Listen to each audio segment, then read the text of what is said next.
Kung Pinoy gamer ka, dapat mo bang laruin tong Metal Hellsinger? Samahan niyo ako at mag-review ng game na to. If you're looking to jam out with some metal music at saka play na rin ng first-person shooter at the same time, then bagay sa'yo itong game na to. Halos kapareho siya ng Doom 2016 sa gameplay. At saka yung mga soundtrack ng Brutal Legends, Guitar Hero at saka Rock Band. Pero rhythm-based first-person shooter siya. Let's start off with the soundtrack and music. There are total 9 artists dito sa Metal Hellsinger. And they really perform and really shine very well. Nandito si Serge Tarkan ng System of a Down, si Matt Heafy ng Trivium, Bjorn Streeb ng Soilwork, Tatiana Shaimaluk of Ginger, Dennis Lizen, si Randy Blythe ng Lamb of God, and much more. Ito pala, Aliza White ng Arch Enemy. Yes, nandito silang lahat. As for the instruments work naman, maganda rin ang kanyang overall soundtrack. Pakinggan mo naman ang may experience mo sa Metal Hellsinger habang nilalaro yung game.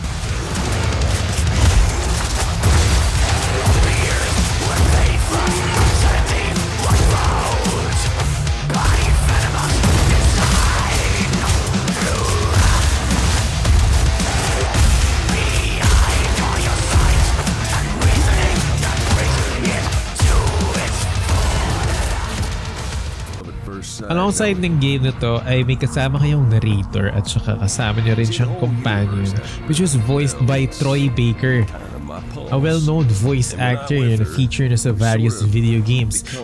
Joel Miller ng The Last of Us, and kilala rin siya as the voice of Batman and Joker sa DC. Ang rhythm-based shooter na ito ay available sa PC, PS5 and Xbox Series X and Series S, at especially sa Gamepass. By the way, sa Xbox Gamepass ko pala siya nilaro dito sa PC. Sobrang sulit niya kasi yung first month mo is 59 pesos and the next succeeding month mo is I think 120 pesos or something. Sobrang sulit niya. Netflix of gaming. Moving on to the gameplay. Ito ay similar sa gameplay ng Doom Eternal kung saan yun yung pinaka naging inspiration niya. So you have multiple weapons here na pwede mong gamitin. From guns, tapos meron kang sword, at meron ka ring skull, which is ang pangalan niya ay si Paz. Spits fireballs on enemies' faces. Meron din naman ditong finisher kung saan tinatawag nilang slaughter. So which parang nakuha nila ito sa Doom Eternal. A very satisfying mechanic kasi nagre-regain ka ng health kapag successful ang mga execution mo. But here's the most important mechanic of the game. You have to be in time and in metronome in order for you to score points. Gives you bonus damage multiplier, but in everything that you do, you shoot your gun, you swap your gun, you reload, you dash, you jump. There's all timing in here. Meron din siyang game mechanic na the better you score, the more intense your music becomes. So for example, ganito. You have the first level which is parang intro lang yung music niya. And then after you streak some scores and you streak some combos, drum and bass kicks in, guitar kicks in, the riffs are getting more better.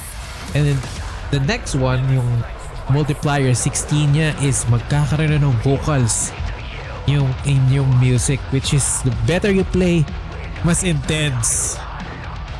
The weapons are quite limited but meron siyang different timings during your gameplay, in which yung parang yung dual pistol is like the continuous one, the shotgun is at every second beat, meron ding throwable boomerang yung scythe, at meron ding sword, but it's quite limited pero it's okay lang for a rhythm-based shooter. The sound design ng mga guns is also punchy. Kaya, this is quite okay lang naman kahit ganito lang yung variations. I forgot to mention that your guns also has ultimates.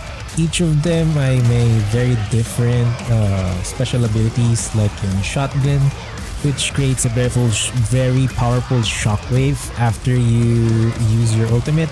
Your dual pistols can produce you a clone that shoots enemies, and then yung skull mo, which has an area effect ability that will stagger enemies, and if you shoot them, they will blow up.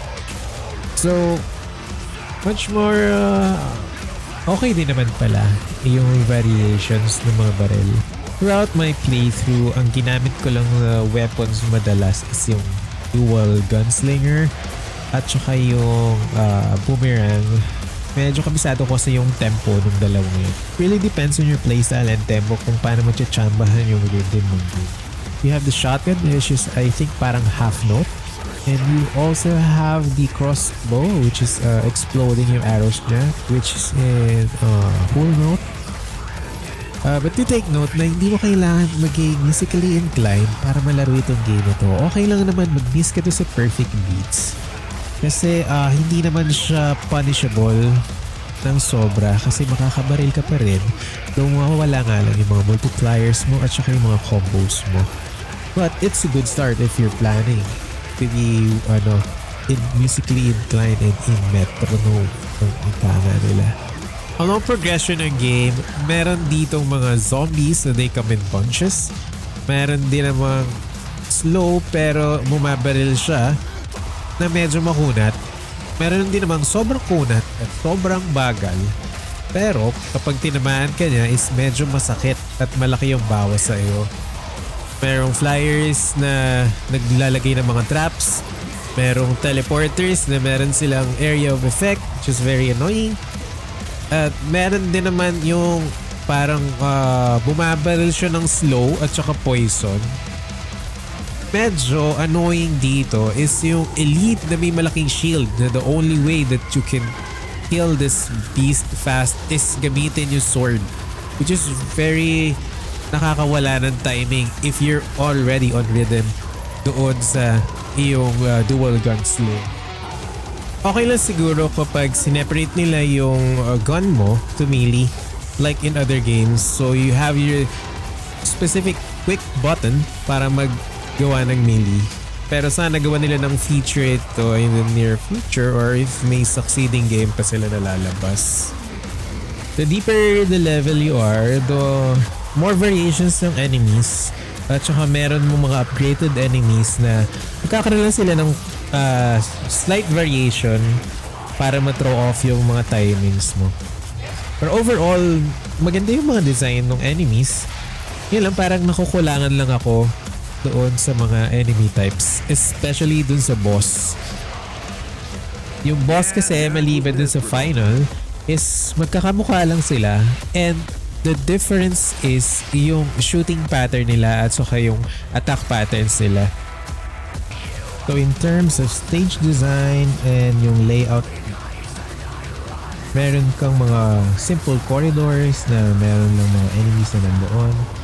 Then after that, you will progress through arenas where they will bombard you with different various types of combinations ng mga enemies. So really makes the game more complex in a way kasi they will throw you off with the different types ng enemies at the same time. Throughout the stage then, meron kang mapupulot ng mga health, regeneration, at saka meron ding area explosives like parang yung sa Doom, which is yung mga barrels. It has an AoE effect na makakatulong sa'yo. So, pwede kang maging creative dito and lure yung mga mobs and then pasabugin mo. Don't worry in dying in low to medium difficulty levels kasi meron namang resurrect. Ang drawback lang nito is mababawasan yung points mo. In addition, meron ka ring mga power-ups na makukuha sa game, which is they call yung sigil. Ang purpose ng mga sigil is, for example, meron kang sigil na mabilis tumaas yung fury level mo, or pwede kang tamaan ng mga 3 beses at you won't have to sacrifice yung fury combo sticks mo. Meron din naman at lower health you are, the more powerful you become, yung 2 times yung damage na magagawa mo sa mga kalaban. When it comes to the story naman is medyo basic lang yung storytelling niya. Kung familiar na kayo sa Heaven and Hell conflicts is parang ganun lang naman siya. Ang catch lang nun is hinakaw yung boses ng main protagonist. So you're out there to get your voice back. But overall, I won't spoil you. Just play the game na lang to know the story. When it comes to replayability, every time you progress yung level, may na-unlock ka na special abilities or sigils, and you can also unlock weapons. So pwede kang bumalik dun sa mga previous levels na gusto mong pataasin yung score or ma-experience ulit gamit yung mga upgraded mo na weapons and mga sigils. So overall, replayability is infinite as long as you're enjoying the game. But for me, you can play this casually just to headbang out or just to play first-person shooter on rhythm and just to get your adrenaline up. Would I recommend you buying this game? Siguro I'll suggest na try nyo muna ito sa Xbox Gamepass because it's on Game Pass naman. So see if you're willing to put the time and effort to get the highest scores or to be the rank 1 or one of the best. Kasi I know they are hosting some tournaments for this game. Like parang speedrun mo and the highest points you can achieve. So I think this will be good for if you want to be hardcore first-person rhythm-based shooter na player ka. Really had fun playing this game.